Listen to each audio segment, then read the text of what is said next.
Normally, when an anime gets super popular, I tend to scoff at it. So when The Angel Next Door Spoils Me Rotten started gaining popularity, I inevitably scoffed at it. I'm sad I didn't give it a shot sooner. So here are my thoughts on the first season, and why it has become one of my all-time favorite anime. Subscribe if you enjoy deep dives into anime, and if you want to make fun of a curmudgeon who unironically loves romance anime. I also love a lot of popular anime titles, like Spy Family, My Dress Up Darling, Komi Can't Communicate, Alya Sometimes Hides Her Feelings in Russian, and Origairu, among some others. But those shows each have something about them that explores the human condition in interesting manners. As a critic, that is what interests me the most. I'm not all that interested in spectacle. Also, the way The Angel Next Door Spoils Me Rotten was described to me gave me the impression that it was just going to be fluff and not worth watching. But when more people whose opinions I actually valued told me to check it out, I considered doing so. However, when I tried to watch it a few months ago, Crunchyroll only had the subbed version, and this is something I struggled with greatly. However, when it finally added the dub, I binged it in one sitting. Once I started watching, I realized my assumption regarding this anime's lack of depth was wrong. I was also surprised by just how painful Mahiru Shina's backstory actually is. While this might annoy some people, I will reveal what her backstory is. Had I known this detail, I'd have looked past my friction of having to watch it subbed, and I would have given it more of a chance far sooner. We find out her parents' marriage is a loveless one. We also find out she was technically a mistake thanks to one night of desire. This really surprised me, since this is typically a taboo topic in Western media.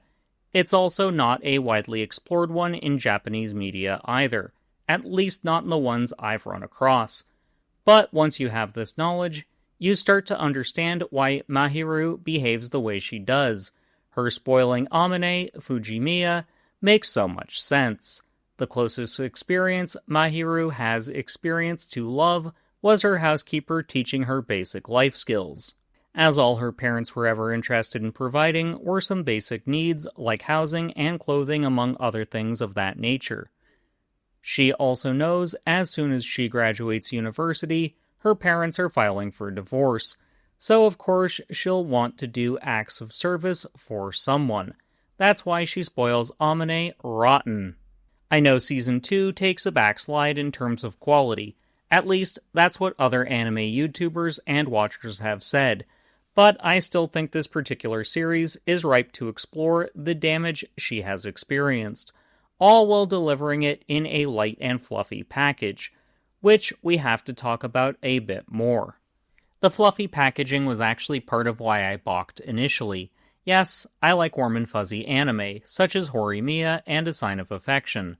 But those titles indicated there was more beneath the surface. The trailers for The Angel Next Door Spoils Me Rotten, along with the images used to promote the show and manga, did little to dispel that notion. However, now that I've consumed the first season, like one of Mahiru's beautiful meals, I've come to realize this story fundamentally could not be told if it used a more realistic or grittier art style, because that would transition the backstories into something resembling misery porn, which is not a genre I'm particularly into. By using softer aesthetics and ideas largely borrowed from shoujo media, it actually elevates the show into something beyond the sum of its parts.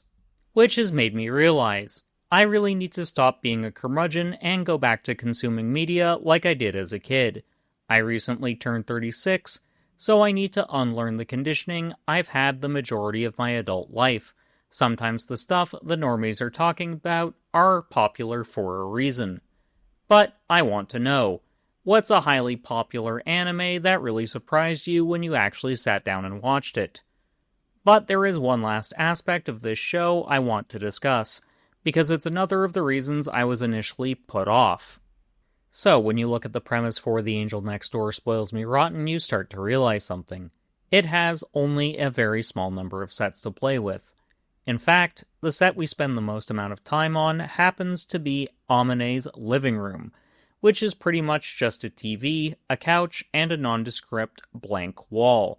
Not exactly the kind of thing that'd be peak television, even for a live-action sitcom. 90s sitcoms got away with this because the other sets were so vastly different, they gave you a grander scale of things. Anime, especially in the slice of life genre, tend to vary up the locations, even though we tend to get between 1 to 3 major sets per season, since that allows the directors to keep the shots varied and interesting. So when The Angel Next Door Spoils Me Rotten subverts this, I was a little hesitant, as I felt like things would get stale from a visual perspective very quickly. However, over the 12-episode run, I was proven wrong. It's interesting because of the little moments that make up the show, which is actually part of why I'm interested in giving Smoking Behind the Supermarket with You a shot when I can watch the English dub, since that show is largely praised for confining the core of its story to just one major location. In general, it has me curious how the directors handled this in other anime properties. But what did you think of The Angel Next Door Spoils Me Rotten? I'd love to know. Now check out one of my previous videos, or if you need a palate cleanser, give one of Matt's a shot. For Blended Universe, this has been Colin.